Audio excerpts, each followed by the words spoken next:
So I will put the data into L1.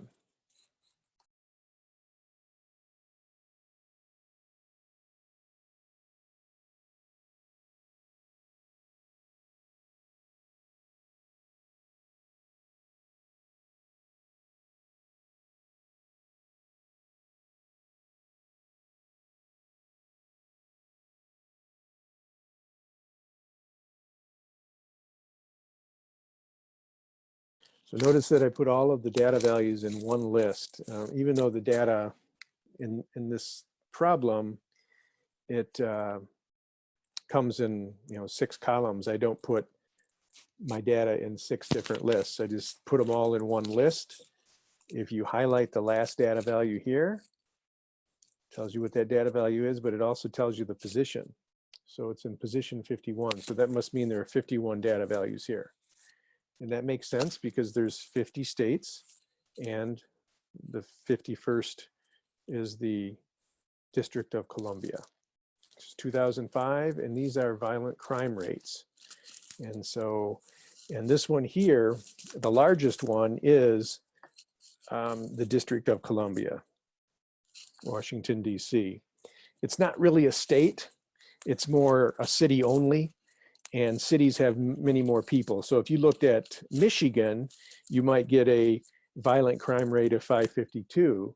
But if you looked at just a big city like Grand Rapids or Detroit or Flint, a big city, then it probably would be just as high as this. And this is the crimes, number of violent crimes per 100,000 people in the population. So if you had 7 million people in the population, that would be 70 100,000s, and you would multiply that number by 70. Violent crimes include murder, forcible rape, robbery, and aggravated assault. So you can see this state right here is real small, probably one of the safer states, because there's only 98 violent crimes per 100,000 people. Very low rate. So we want to summarize these. So we want to identify the measures of center, like mean and median, mode, and mid-range. All of these are the statistics that we looked at in section 12.2.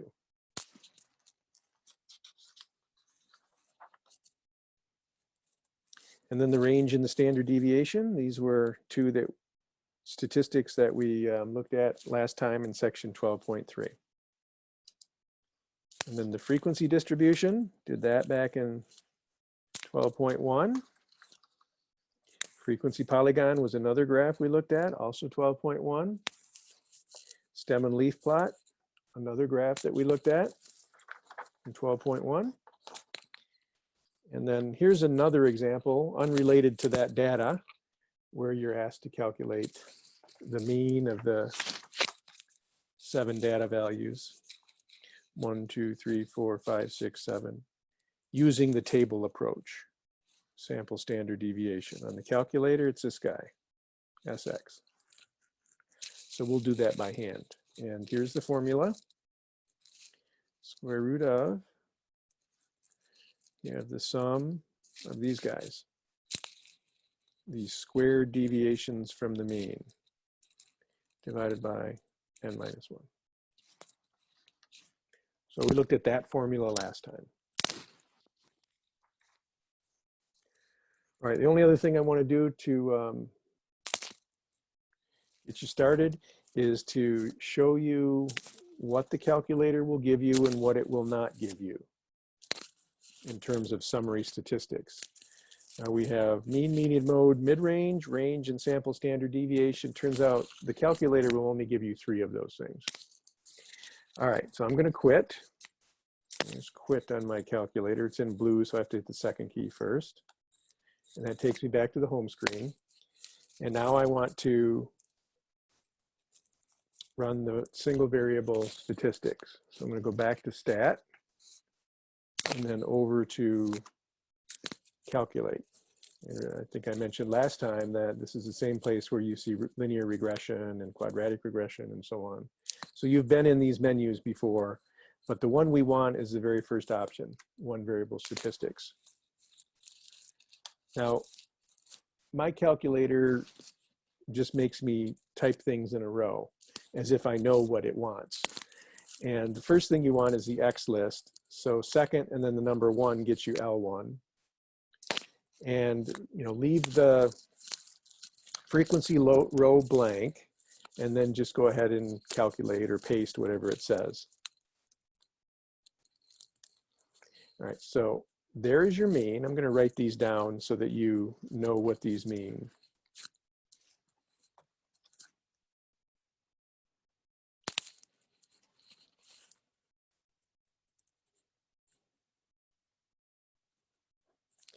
X bar is the sample mean. So when they ask for the mean, sample mean, that's what they're after. A couple of these things you don't really need to know, but this is the sum of the data values. And the reason why they have them there is that these pieces are used to calculate other statistics. So for example, if you took the sum of the data values and then you divide it by n, you'd get the mean. So for example, if you take that number, 21,542, which is the sum of the data values, and divide by 51, you'll get that number. All right, the next one is the sum of the squared data values.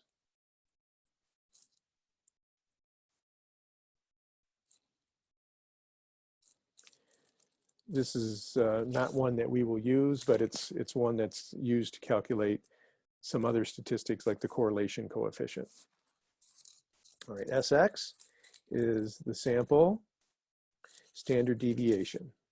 This is the one in this course, when you're calculating a standard deviation, this is the one they want you to calculate.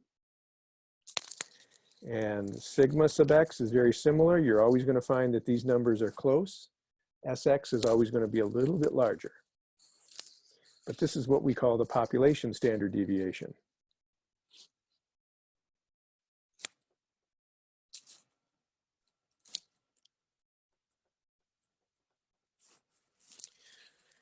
And then you have n, and that takes you to the bottom of the page. N is the sample size. All right, so when the number of data values that we entered into L1, there were 51, and that's why you see that. This arrow means that there's more information down there. So I'm going to go down. Then min x is equal to the minimum of the data set. And then you have Q1, median, Q3, and max x. So the max x is the, oops.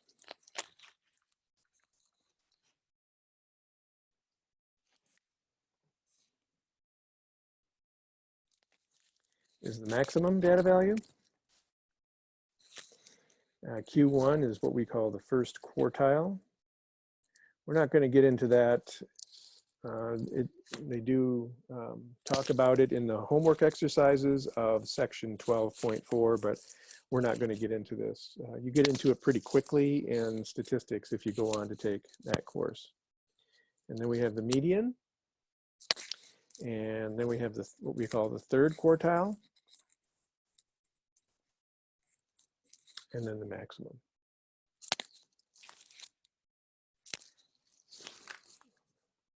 And of those, the only ones that appear in the list of statistics that I want you to identify are X bar, that's the sample mean, SX, that's the sample standard deviation, and then the median.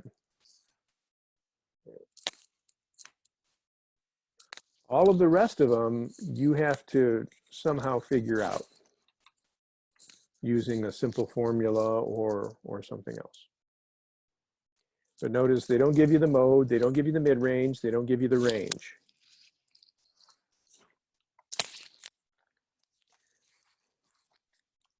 So when you come over here and you want the mean is just the X bar.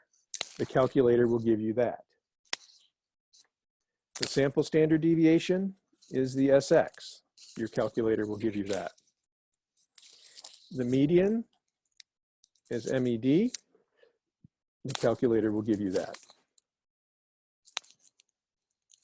Now, for the mid-range, the calculator output doesn't give you that, but there's a formula that says we take the minimum data value, calculator calls that min x, plus the maximum data value, the largest data value, calculator calls that max x, and then you like take the average between these two, and that'll put you at a spot right in the middle between the largest data value and the smallest data value.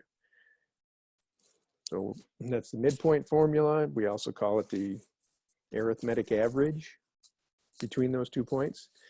So you don't have mid-range anywhere in here, but they do give you the max and the min that you can use to calculate the mid-range. In addition, the range uses those same 2 statistics, the maximum data value minus the minimum data value, and your calculator again gives you those 2. So you can just subtract those 2 to get this one. All right, now the mode, if you want the mode, you know, you have to look for a data value that appears more often than the others. And the easiest way to see this on your calculator is to sort the list in ascending order. If you sort the list in ascending order, then you can scroll through the list and identify if there's any duplicates. A lot of times there are no duplicates in a big data set like this. Although I do see a couple of 552s here. Oops. 552s right there. Maybe there are others. Okay, so the frequency distribution, okay, that's the table. And then the histogram is like the bar graph using 5 classes. That means 5 bars.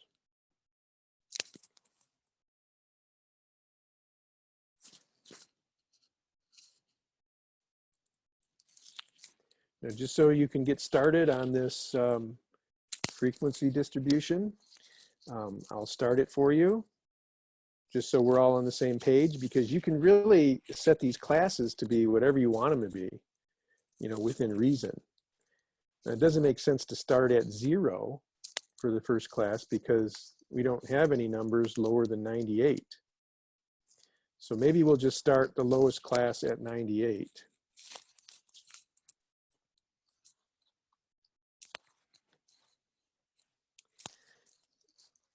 The largest data value is 1459.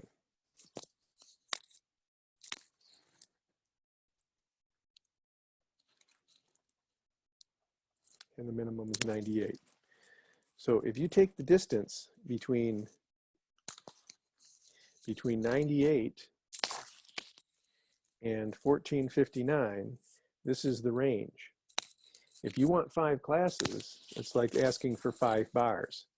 And we want these bars to be about the same width apart. So we're going to take this range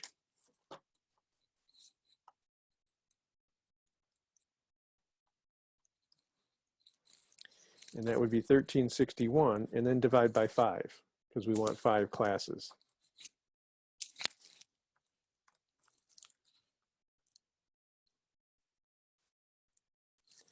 And then we're going to round up. Many times they'll just tell you what they want the classes to be, but if we round this number up, we'll get 273. So that's what we want each one of these widths to be, 273, 273, 273, and so on. And if we do it that way, then we'll capture the 1459 in that last class. All right, so if the width is 273, then if we take 98 and add 273, we're going to get 371. 371 becomes the beginning of the next class. So we're going to add the class width of 273. And if this class begins at 371, then the previous class must have ended at 370. We don't want to put 371 here because then we wouldn't know where to put 371 when we put it in both classes. You want to make sure that each data value has only one home, one class. They're not sorted. And so there might be another 432 down in the list, but I'd have to scroll through the list if there's any duplicates. So what I can do is, I'm going to make a copy of this list over here. I can sort this list from smallest to largest and then just scroll through the list to see if there's any duplicates. So to do that, I'm going to hit the stat key again, and then use one of these sort commands. Sort in ascending order from smallest to largest, or sort in descending order from largest to smallest. We want to do this one. So that command goes to the home screen, and then you have to tell the calculator what list you want, which list you want to sort. And we want to sort L1. And so just hit enter, and all it says on your home screen is that it's done. To actually see the sorted list, you have to go back to stat and then into edit again. So remember, this was the original list, and then now this one's sorted. The mean we get from the calculator. It's not always going to be a nice whole number, measure of center. The median, it's substantially lower. And what happens is that this mean really gets swayed by this big data value here. So it moves it to the high side because of that one data value. Median, we've already done the mode. And then here's the calculation for the mid-range. The mid-range, since it uses the maximum data value, it also gets swayed to the higher side due to that one data value. Range, and we actually use the range in the determination of the number of, or the class width, because if we have this this range here that is equal to 1361. If we want 5 classes or 5 bars, then we would chop that 1361 into 5 equal chunks. And it comes up to this number, but we always want to round it up, because if we don't round it up, then we might not capture the maximum. So we round up here, and then if you take this number minus this number, this minus this, they'll always be the same number, 272. What's important to note here is that when you add 273 to 98, you're going to get 391. And you don't put 391 here or 371 here, you put it here at the beginning of the next class.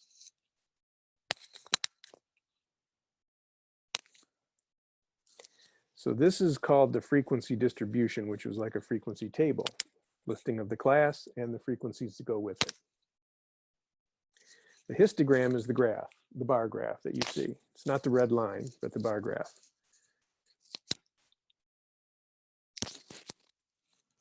And here's what you should find your frequencies to be. The red graph here is the frequency polygon, and I ask you to construct a frequency polygon in part H. So if you were asked to do that, you would just plot those 1, 2, 3, 4, 5 points. Sometimes what they do is they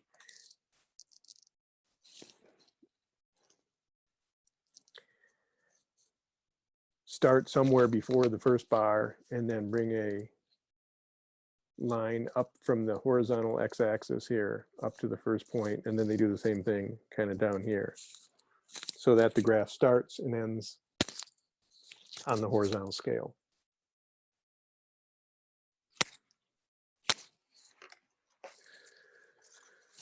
Right, the next one was a stem and leaf plot. And notice what I did here. We had 3-digit numbers in our data set. And so, the question is, how do we split them up? If I split them up with the hundreds digit, just the hundreds digit, which is what I did, I'd have to go from the 0 hundredths digit to the 14 hundredths digit. If I did the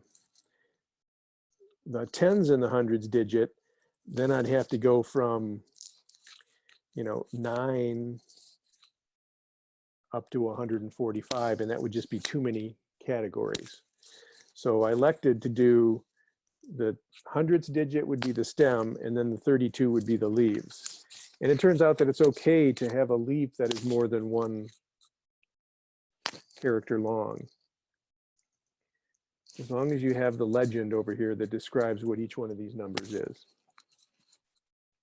So everything's clumped together between 098 and 761. It's just this one data value, the District of Columbia way down here, that forced me to add all these extra stems that I didn't need.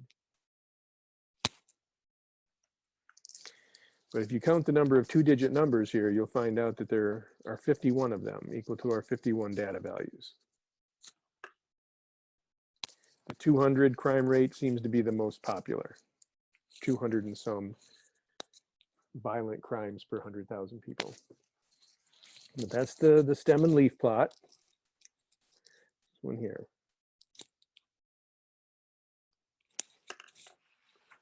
And then the last one is to calculate the standard deviation.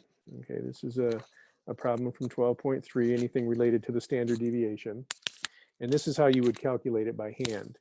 We normally wouldn't calculate this by hand, particularly for a very large data set like the one we just had those violent crime rates. But for a small data set with the mean being a nice whole number, we can do it.